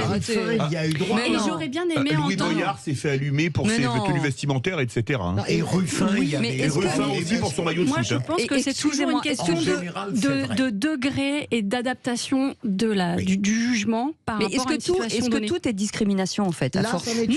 Est-ce que tout est sexisme, tout est racisme? C'est ce que je dis, c'est le degré. Relisez. Non, mais Cécile, vous êtes une femme très intelligente et vous le savez très bien. Visiblement pas. Si, mais bien sûr que si. Philippe Bilger aussi, puisqu'il vient même de concéder que vous avez sûrement raison, Françoise. Relisez le caractère fielleux du tweet d'Alain Jakubowicz. C'est pas la bonne personne sur le bon sujet au bon moment. Il attaque sur le physique d'Erdilia Soudé. Absolument pas. Il dit regardez les vêtements, mais il attaque sur le physique. Et ça n'est pas le niveau. Moi, j'ai peut-être plus d'atomes crochus avec Alain Jakubowicz, mais je trouve que c'est indigne. Voilà, on n'attaque pas les gens sur leur physique, parce que si on commence à attaquer, je vais te dire, il n'y a pas grand monde qui va passer au tamis en matière de laideur, je veux dire. C'est sûr. Par contre, se faire accuser d'être de mauvaise foi par Françoise de Gois, c'est faire traiter de trafiquant de drogue par Pablo Escobar. Là, c'est le truc auquel on s'attendait pas. C'est pas le sujet de la discrimination. Là où Françoise, dans le micro, en profondeur, n'a pas tort, quand on lit bien le tweet, ça n'est pas par hasard qu'il fait référence à l'été. Et quand on a l'image de la députée dans la tête, on voit bien ce que ça pourrait donner. Écoutez. Parce que lui, il pense qu'elle n'est pas belle, c'est ça. Écoutez, moi, je vois un short très court en hiver blanc, je me dis qu'en été ça peut pas être plus court. Voilà, c'est tout ce que je vois de ce tweet. Mais pardon, on n'a peut-être pas la même lecture, mais si vous estimez que c'est vous qui avez raison, moi je vais pas me battre. Et moi je remets une pièce dans le jukebox. Cécile, c'est là où je suis d'accord avec vous. On va pas dans l'hémicycle avec des baskets et un short, on a une tenue correcte. C'est tout ce que je n'irai pas passer un entretien d'embauche habillé en short avec des baskets. On enlève l'été alors. On enlève l'été. Mais il a admis d'ailleurs après, il a admis que sur la différence entre les saisons, il avait peut-être commis une erreur. Mais le reste, il le maintient. Parce qu'il y a une tenue vestimentaire à avoir dans l'hémicycle, à mon avis. Je suis d'accord, mais là-dessus, absolument d'accord. Je ne conteste pas ça. Je ne conteste pas ça. Je ne suis pas d'accord tout à fait avec vous, mais en tout cas, c'est pas grave. Au moins, ça fait du débat. Mais c'est bien, ça fait du débat. Allez, vous restez avec nous. Dans un instant, le tour de table de l'actu des vraies voix. Non, mais elle a le droit de le penser. Moi, je ne vois pas ça comme ça. Voilà, dites-le nous, appelez-nous au 0826 300 300. Est-ce que vous pensez que c'est ce que je dis moi, c'est un short déjà trop court pour l'hiver et à l'Assemblée nationale, et l'été, ça sera quoi, ou c'est une autre lecture? Dites-nous ce que vous en pensez, parce que c'est important. Au moins, ça nous permettra d'avoir des avis. Si vous donnez raison à Cécile, appelez, à Françoise, je vous donne de l'argent. Allez, à tout de suite. Les vraies voix Sud Radio, 17h-20h, Philippe David, Cécile de Ménibus. Bienvenue dans les vraies voix, ça discute. Dans le temple de la mauvaise foi. Je tiens à vous dire que le 0826 300 300 explose. Cécile, vous avez un taux d'approbation à 142%. Oh là, lèche. Non mais celui-là, mais toi, et pas Françoise de Gois. Ta voisine pendant la guerre. Françoise de Gois, je crois que la mauvaise foi, je crois que c'est vous qui l'avez inventée. Allez, 0826 300 300, on vous attend au standard. Nous, on débat, mais en toute bienveillance. Ou enfin bref, vous m'aimez, mais moi. Surtout depuis 5 minutes. Voilà, ils sont là. Allez, Philippe Bilger est avec nous, Françoise de Gois est avec nous et Sophie Gauguin, conseillère régionale de Normandie, est avec nous. On est ravis de vous accueillir. Allez, tout de suite le tour de table de l'actu des vraies voix qu'on aime. Tu sais à quoi je pense? Je pense pas que 2 trous du cul soient plus efficaces qu'un seul. Vous avez raison, c'est exactement ce que je pense. Le tour de table de l'actualité. Et tiens, en parlant de trous du cul, Françoise de Gois. Ah non, on ne peut pas faire ça. Non, ça, c'est pas possible. Non, là, c'est trop. Il faut se ressaisir. Il faut se ressaisir. Il faut reconnaître tout le temps, Françoise de Gois échappe tout le temps au scatologique. C'est ce que j'apprécie chez elle. Je déteste ça. Alors, moi... Non, on commence par Philippe Bilger. Voilà, allez-y. Alors, vous voulez parler de votre tour de table de l'actualité sur l'apparence formellement impeccable qui a de l'importance en politique. On revient au précédent débat. Mais là, au risque de nouveau de susciter une opposition de Françoise, la peur est dans le studio. Je connais son aptitude à défendre LFI, mais j'ai noté que le Cevipof a indiqué que 38% des Français, dans un sondage, considéraient que le RN sortait vainqueur sur le plan de la forme, en tout cas, je l'ajoute, en ce qui concerne le débat sur les retraites. Donc, il me semble que l'attitude totalement grossière de certains députés LFI, non seulement est scandaleuse en elle-même, mais d'autre part est tactiquement délétère, puisque probablement elle sert à donner du lustre à l'attitude même hypocrite du Rassemblement national. Françoise Degois. Oui, moi j'ai lu ça aussi. Vous savez, après, les faits sont têtus.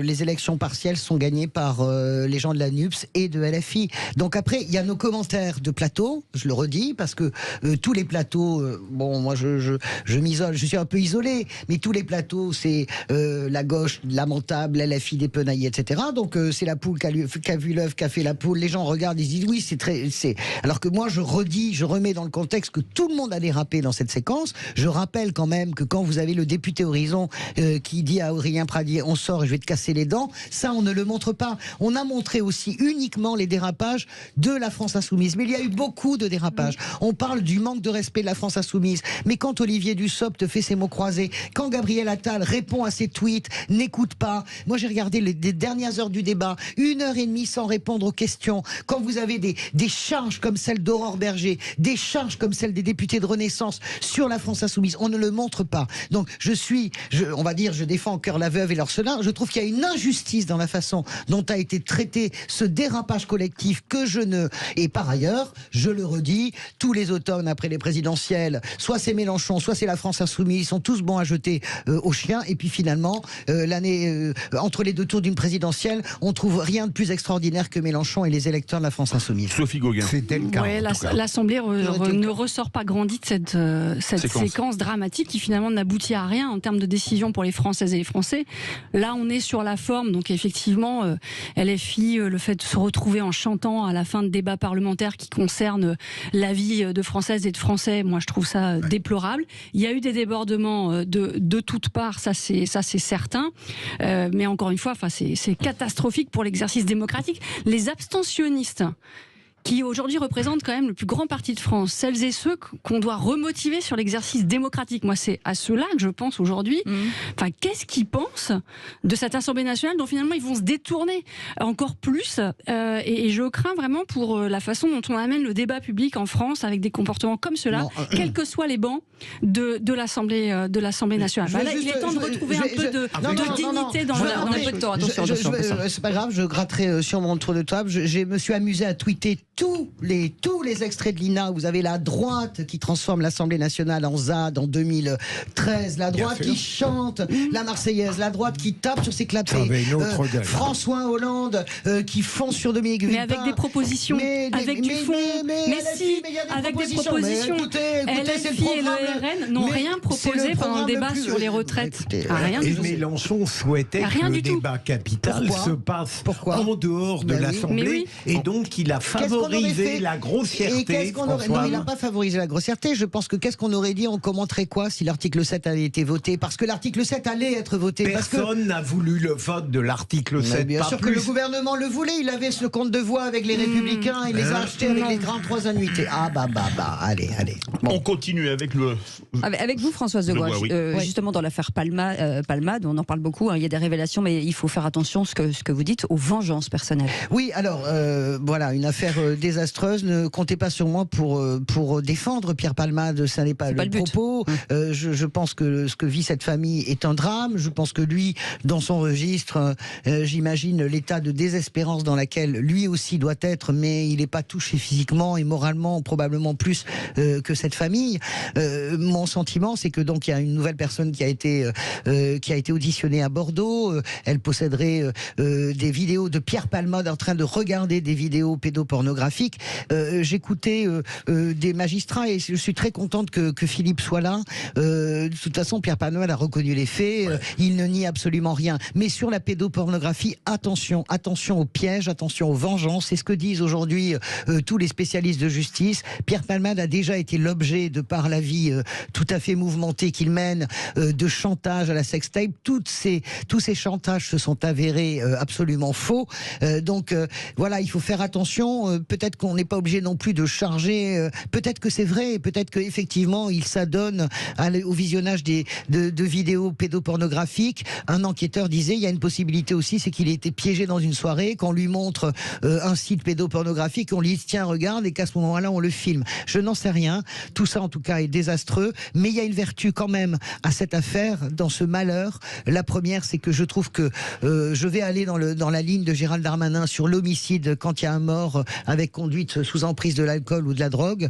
Et le deuxième point, c'est qu'on comprend aujourd'hui les ravages de la cocaïne. J'ignorais par exemple que des ouvriers du bâtiment aujourd'hui prenaient de la cocaïne. J'ignorais le prix de la cocaïne qui est dérisoire. À l'époque, ça devait être une drogue très chère, 40 € le gramme. Ça veut dire que c'est un fléau. Et du coup, toute la France parle de cette affaire. Donc, je ne dis pas que c'est un mal pour un bien, mais il y a peut-être quelque chose de positif qui sort de ce désastre collectif. On pourrait craindre, vous avez raison Françoise, que sur ces infractions qu'on impute à Palmade, il y ait le même effet que la première fois où quelqu'un s'était prétendu dans le véhicule. Oui, bien sûr, avec bien sûr. Bizarrement, ces ambiances délétères drainent une sorte de contagion sur les esprits faibles. Contagion, et puis aussi une fascination. Il y a quelque chose. Alors, le tour de table de Sophie Gauguin, mais il nous reste 1 minute, alors il va falloir faire short. Oui, ma pensée, moi, c'est pour les agriculteurs de France. Je pense qu'on a commis une erreur sur l'industrie ces 30 dernières années, les 10 dernières années sur le nucléaire, et on est en train de commettre la même sur la question de la souveraineté alimentaire de la France et du respect qu'on doit à celles et ceux qui nous permettent d'être nourris de façon... comment dirais-je, en subissant une concurrence déloyale de la part d'accords internationaux et de transcriptions d'accords qui finalement jettent le dévolu sur toute une profession dont on a absolument besoin. Donc j'aimerais que le salon de l'agriculture qui va s'ouvrir dans quelques jours, et je salue les Normands qui y seront, incarne cette stratégie, parce que le défi du 21e siècle, c'est celui de l'alimentation du monde, et que la France doit y prendre toute sa place, mais de façon concurrentielle honnête, ce qui n'est pas le cas aujourd'hui en Europe. Donc il mérite de ne pas être stigmatisé, ce qui aujourd'hui est le cas, et on le vit dans nos campagnes avec l'agribashing. Donc ça suffit maintenant, soyons à leur côté tous les jours dans nos actes d'achat, et la semaine prochaine au Salon de l'Agriculture. Et je vous rappelle que les Vraies Voix seront en direct du Salon de l'Agriculture le 1er mars. Absolument. Et Sud Radio, bien entendu, il sera aussi pratiquement tous les jours. Vous pourrez venir nous voir, débattre avec nous, bien entendu. Dans quelques instants, on va revenir sur ce conflit ukrainien avec le discours de Vladimir Poutine prononcé ce matin devant l'Assemblée fédérale russe. C'est un long discours, vous l'avez entendu tout à l'heure, de Félix Mathieu, près de 2 heures, contre l'Occident et les États-Unis. Est-ce que la Russie n'est-elle pas en train de se refermer? C'est la question que l'on vous pose aujourd'hui. Pour l'instant, vous dites non à 67%. Vous pouvez nous appeler 0826 300 300. C'est Aude qui vous attend. À tout de suite. Les Vraies Voix Sud Radio, 17h-20h, Philippe David, Cécile de Ménibus.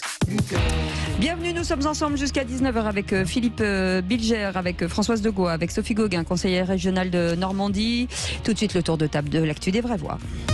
Les Vraies Voix Sud Radio, le coup de projecteur des Vraies Voix. Les coups de projecteur des Vraies Voix, pardon.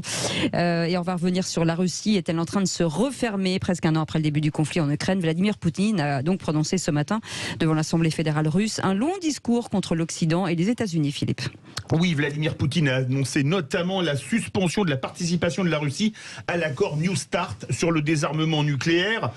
Inutile de dire qu'il a mis en cause l'Occident, qu'il a accusé de russophobie. Et ce soir, il a terminé il y a quelques minutes, Joe Biden, on pourra le dire, n'a pas joué l'apaisement. Alors est-ce que pour vous, la Russie est en train de se refermer sur elle-même? Eh bien, vous êtes 68% à dire non. 0826 300 300, bien entendu, si vous voulez nous en parler avec notre invité ce soir, Philippe. Vladimir Fedorovski, ancien diplomate soviétique et conseiller de Gorbatchev, auteur du livre Sorge, un espion pour l'éternité, publié aux éditions Ballant. Bonsoir Vladimir Fedorovski. Bonsoir. Bonsoir, ça se lit comme un roman policier et vos auditeurs ont raison. Très bien. On ne peut pas fermer Tolstoï. On ne peut pas interdire Dostoïevski, et l'affinité entre les Russes et les Français, c'est énorme. Il suffit de demander aux Français installés en Russie. Vous savez, ils sont restés là-bas. Ils disent plus que jamais l'affinité entre les deux pays est là. J'ai même écrit une comédie musicale pour, vous savez, Anna Karenine, et la comédie musicale qui bat tous les records à New York, c'est Guerre et paix. Vladimir Fedorovski, restez avec nous. On va revenir avec nos éditorialistes du jour. Philippe Bilger, est-ce que Vladimir Poutine n'est pas en train de se refermer sur lui-même?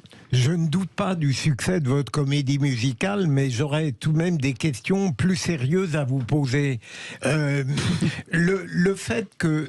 Est-ce que j'ai tort lorsque je pense qu'à partir de ces totalitarismes meurtriers qui ont ensanglanté l'humanité, à partir de la crainte tellement légitime de la bombe nucléaire, que aujourd'hui on est confronté avec Vladimir Poutine à quelqu'un d'atypique certes, mais qui pour l'instant, malgré les horreurs en Ukraine, ne nous offre, si j'ose dire, qu'un extrémisme du verbe de plus en plus inquiétant, préoccupant, angoissant, mais qu'il lui reste un brin de rationalité, comme de l'autre côté, je l'espère, chez Joe Biden, et que tout ça fait qu'on est peut-être doucement en train de s'approcher du pire, mais qu'on y échappera.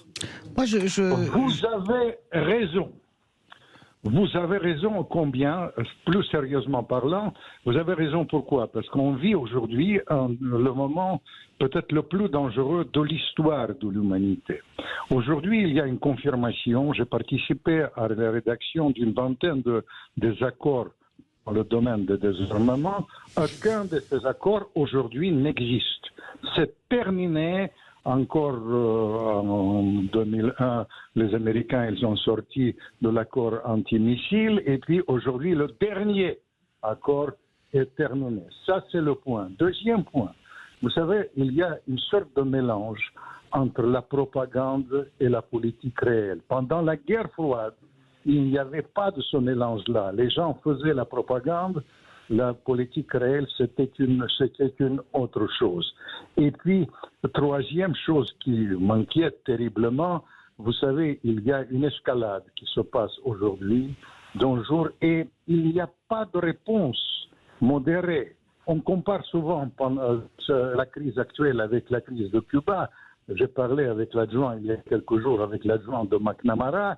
Il disait le principal souci, c'est de trouver l'issue, de sauver la face même de l'adversaire. Qui en parle aujourd'hui? On va de l'escalade à l'escalade, et vous avez raison, on vit un moment le plus dangereux de l'histoire de l'Europe depuis la Deuxième Guerre mondiale. Moi, Françoise Degois. Justement, moi je fais partie des pessimistes parce que Philippe pense qu'il y a la rationalité qui va l'emporter. Moi j'aime infiniment la Russie, c'est un pays où je suis souvent allé, je vois tout à fait l'évolution de Vladimir Poutine, j'ai trouvé son discours extrêmement dur. Vous m'arrêterez si je dis une bêtise, mais je n'ai pas le sentiment que pendant la guerre froide, il y ait eu des mots de ce niveau-là échangés entre les deux blocs. Je trouve que les mots de Poutine ne sont pas que des mots, ce n'est pas que du verbe. Je regarde tous les sondages d'opinion, si tant est qu'on puisse se fier à eux. On sent quand même que la Russie est quand même encore très largement derrière Vladimir Poutine. Ce sentiment de mener une guerre de civilisation, ce sentiment très fort, cette phrase très puissante, la Russie n'a jamais été battue sur un champ de bataille. Eh bien moi, contrairement à Philippe Bilger, je ne crois plus tout à fait à la rationalité. Mon sentiment est quand même vraiment que nous franchissons tranquillement, jour après jour, une étape vers le pire et que nous sommes vraiment au bord du gouffre. Il parle de Troisième Guerre mondiale, comment d'un conflit régional on arrive à un conflit international. Je faisais partie des gens qui ne croyaient pas une minute que Poutine envahirait l'Ukraine, et je pense que nous étions quelques millions à ne pas le croire. Eh bien aujourd'hui, ce que je vois de Vladimir Poutine, contrairement à ce qu'on peut dire, c'est un discours extrêmement structuré, extrêmement précis, extrêmement technique, extrêmement politique. C'est pour moi un discours extrêmement inquiétant. Jamais, je le redis, je crois, des mots aussi forts n'ont été changés pendant la guerre froide. Vladimir Fedorovski. Madame a raison. Vous savez, on est dans le triomphe de la propagande. Il faut dire les choses telles qu'elles sont aujourd'hui. Mais le problème, c'est que la propagande devient à la politique réelle et sur le terrain.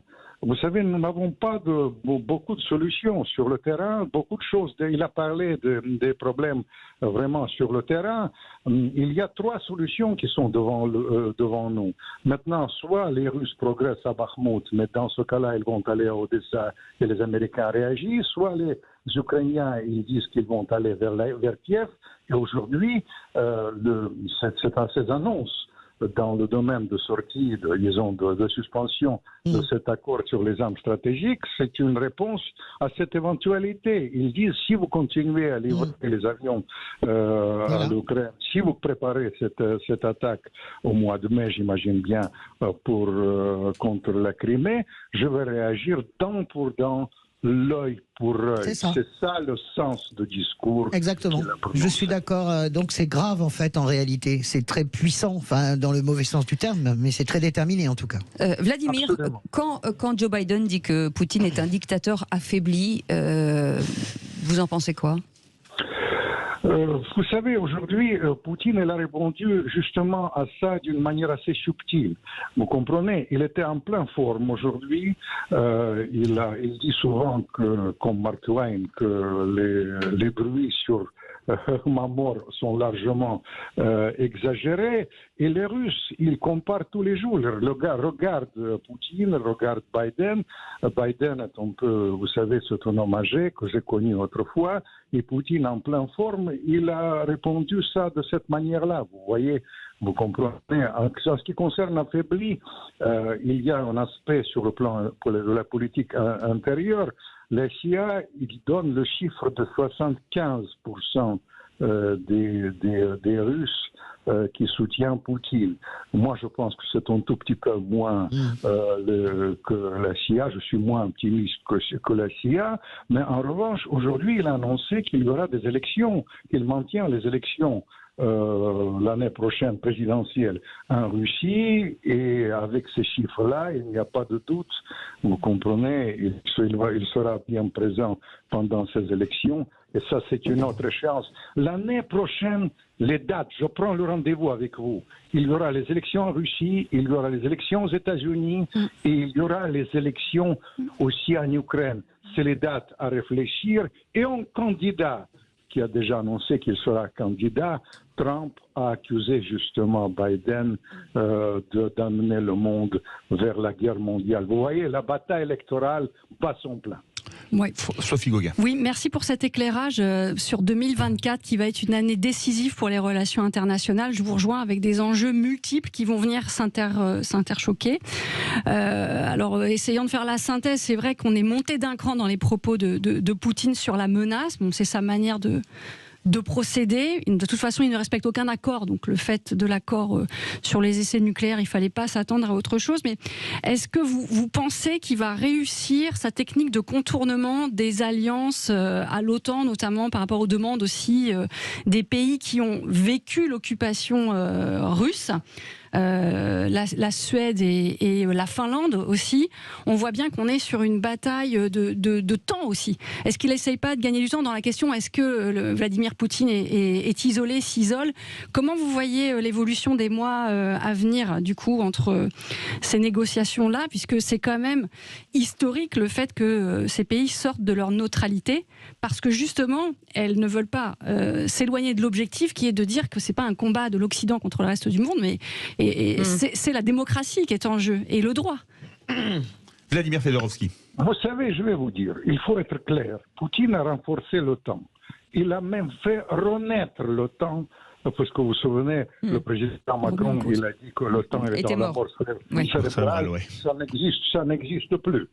En revanche, 80% pays du monde ne soutiennent pas les sanctions, vous le savez bien. Quand on parle utilise le terme, c'est pas le terme exact qu'il faut utiliser. Il y a les clivages dans le monde. Le temps a été renforcé, mais en revanche, ce qui est sûr, qu'il y a une coopération très étroite, y compris la coopération militaire. Aujourd'hui, on a concentré l'attention sur le discours de Poutine. En réalité, il y a les préparatifs de la visite du président chinois le mois prochain en Russie. Il y a, disons, un numéro 3 de Chinois qui est en Russie aujourd'hui, qui a dit que l'amitié entre la Chine et la Russie est solide comme un roc. Dans la réalité, cette situation a poussé la Russie dans les bras des Chinois et puis elle a créé les choses multiples. Vous vous souvenez quand il y a cette dame, le ministre des Affaires étrangères allemand, il a annoncé qu'elle est en guerre en Russie. Le lendemain, il y avait 2 drapeaux qui sont apparus sur le front russe. Le drapeau rouge de l'Union soviétique d'autrefois, mais surtout le drapeau vert.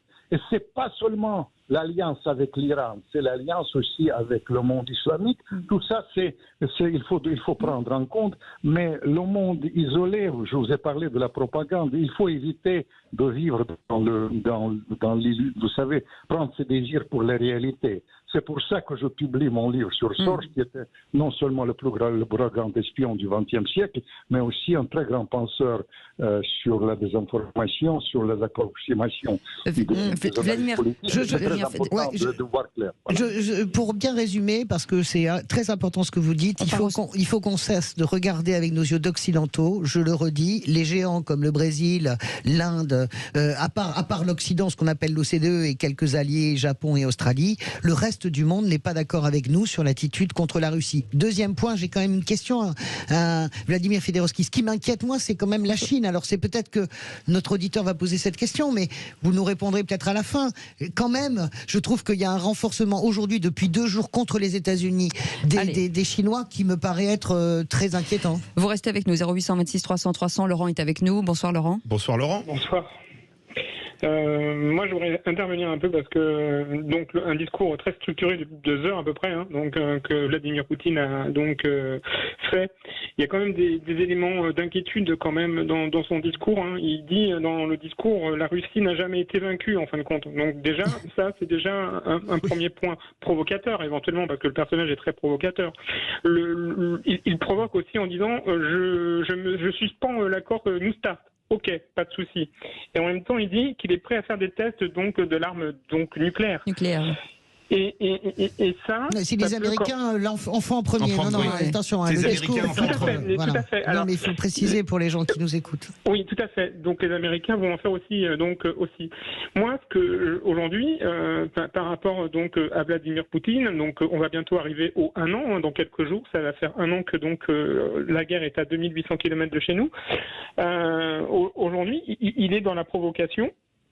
Et en même temps, il a ses alliés, entre parenthèses, la Chine, qui dit ce serait bien de rediscuter, parce que la Chine, ça lui coûte aussi aujourd'hui la guerre en Ukraine. Ça lui coûte énormément. Non. Oui. Et ok. Je ne crois pas du tout que ça lui coûte. Économiquement, on va donner le mot de la fin à Vladimir Fedorovski. Ça a coupé, oui.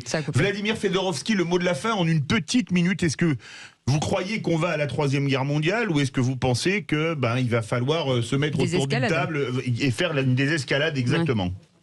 Plus que jamais, on va vers la guerre totale. Et c'est pour ça que, à mon sens, il faut être très prudent à cette escalade sur le terrain et escalade des mots. Alors, vous comprenez, il faut revenir à ces exemples, vous savez, de la sagesse. Et la sagesse, c'était la gestion de la crise de Cuba, notamment quand on a dit il ne faut pas jouer perdant-perdant et il faut essayer de trouver l'issue en pensant à nos enfants. Non seulement à nos assurances-vie, mais surtout à nos enfants et à nos petits-enfants. Oui, ça veut dire que Joe Biden doit arrêter de provoquer, c'est ça que vous voulez dire aussi? Non, pas du tout. Je ne suis pas dans la critique personnelle. J'ai connu le président Biden, il était spécialiste des armes. Simplement, je pense qu'il faut cesser de prendre ses désirs pour la réalité, regarder le monde de près, et on est comme des somnambules, et on marche de l'escalade à l'escalade vers la guerre totale. Un mot de Philippe Bilger. Oui, est-ce qu'au fond, l'énorme problème, c'est que dans la vie diplomatique d'aujourd'hui, on n'a pas un être totalement atypique comme Poutine et qui se moque profondément des règles? Vladimir Fedorovski. Vous savez, le problème là-dedans, vous utilisez les mots règles. il faut utiliser peut-être les mots de droit international. Et vous avez raison que le droit international a été bafoué. Moi, je suis d'origine ukrainienne. Je vis ça comme une grande tragédie d'une part, mais d'autre part, gardons en souvenir l'Irak, la Yougoslavie et tant d'autres exemples, la Libye, tout ça, c'est les choses. L'Irak, vous vous souvenez? Oui, c'est l'Occident qui a violé les règles. Bien sûr. De morts civiles. Tout ça, c'est les choses à prendre en compte. Mais vous savez, pour être franc, maintenant, on est au bord du gouffre. Je suis d'accord avec cette grande dame de la Normandie qui a parlé avec tant d'élan et tant de lucidité. Il faut, je la salue, je suis très attaché à la Normandie. Mais oui, je sais bien. Je tiens à vous dire je suis plus qu'inquiet. Alors, toutes les gens de bonne volonté, ils doivent penser à l'issue et cesser d'aller de l'escalade à l'escalade. Merci beaucoup Vladimir Fedorovski, ancien diplomate soviétique et conseiller de Gorbatchev et auteur de ce livre Sorgue, un espion pour l'éternité aux éditions Ballant. Vous restez avec nous dans un instant, 0826 300 300. Vous voulez commenter l'actualité depuis 17h, et ben vous êtes les bienvenus. À tout de suite. Vous appelez 0826 300 300, ça a bien sonné. Rosemary est avec nous. Bonsoir Rosemary. Oui, bonsoir à tout le monde. Bonsoir. Bienvenue sur Sud Radio. Vous vouliez réagir, Rosemary? Merci. Je voulais dire que j'avais été extrêmement surprise en début d'émission d'entendre Françoise de Gois accorder une certaine reconnaissance aux propos à Macron pour ses propos martiaux. Il a dit qu'il fallait battre Poutine sans l'humilier. C'est pas mal, Monsieur Macron oublie que nous sommes en train de nous faire battre, et lui en particulier, parce que la guerre entre Poutine et Macron, c'est pas d'aujourd'hui. En Afrique, on est en train de se faire mettre dehors par Poutine. Donc, on est pris en tenaille. Et comme vous tous, je suis extrêmement inquiète. Mais depuis le début, par tout ce qui se passe. Si vous regardez, Poutine, il avait tout prévu, et tous nos experts qui parlent en permanence, et je souhaiterais qu'ils disent des mensonges, qu'ils ne disent pas la vérité quand ils parlent de dénuement de l'Europe en matière d'armement, tous ces experts-là n'ont rien vu venir. Donc que ce soit sur le plan des alliances, que ce soit sur le plan des ressources économiques, que ce soit... Poutine a tout prévu et nous sommes vraiment en très très mauvaise posture. Une réponse de Françoise. Oui, pardonnez-moi, c'est quand même assez rare, que je dise du bien d'Emmanuel Macron, mais je trouve qu'il est. Mais oui, non, mais il faut quand même lui rendre le point. Je trouve que il a un propos clair, si vous voulez, mais je trouve également que c'est le seul aujourd'hui dans la ronde des chefs d'État occidentaux. Je répète que nous pensons que le monde entier est derrière nous, mais ça n'est pas vrai. C'est juste une partie de l'Occident. Eh bien, c'est le seul à inlassablement dire il faut toujours quand même respecter la Russie. Donc peut-être que ce sont que des mots, mais en tout cas plus personne ne les prononce ces mots. Vous comprenez ce que je veux dire? Ni Rishi Sunak ne les prononce, ni comment dirais-je, encore moins Joe Biden, mais Olaf Scholz aussi bien sûr, mais Giorgia Meloni ne les prononce plus. Donc c'est pour ça que je lui donne le point, parce que je pense que il faut une sortie de paix. C'est pour ça. Mais je n'en ai pas honte. Je trouve que sur ce point, je le trouve assez fin et assez subtil. Ouais. Mais Macron est en train, Poutine est en train de nous humilier.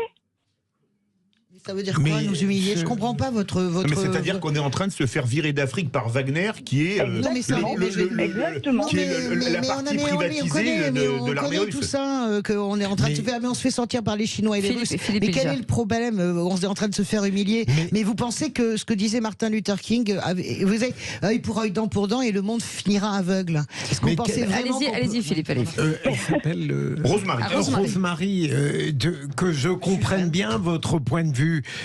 Ça n'est pas à dire que vous surestimez Poutine dans sa stratégie à long terme. Est-ce que vous avez vraiment l'impression qu'il avait prévu tout ce qu'il met en œuvre maintenant? Absolument, absolument. Si vous regardez sur le plan économique tout ce qu'il a été capable de faire en très peu de temps pour contrer les soi-disant sanctions, c'est extraordinaire. Il suffit de regarder comment la toile qu'il a tissée à tous les niveaux pour comprendre combien Poutine il avait prévu tout ce qui se passe. Non. Et j'en suis convaincue. Merci en tout cas. Merci beaucoup, Merci Rosemary, de votre témoignage en tout cas. Vous restez avec nous dans un instant. On va parler emploi. Merci beaucoup Philippe Bilger. Merci beaucoup Françoise Degois. Merci beaucoup Sophie Gauguin. Merci de nous avoir écoutés. C'est l'emploi. On va recruter peut-être en direct avec 2 personnes qui cherchent on a les CV là. Vous savez que depuis quelques semaines, on fait des entretiens en direct. Voilà, ils seront avec nous dans quelques instants. Beaucoup d'entreprises ce soir recrutent. Si vous cherchez un boulot, c'est le moment de nous écouter jusqu'à 20h avec Philippe David. Bienvenue. On revient dans un instant.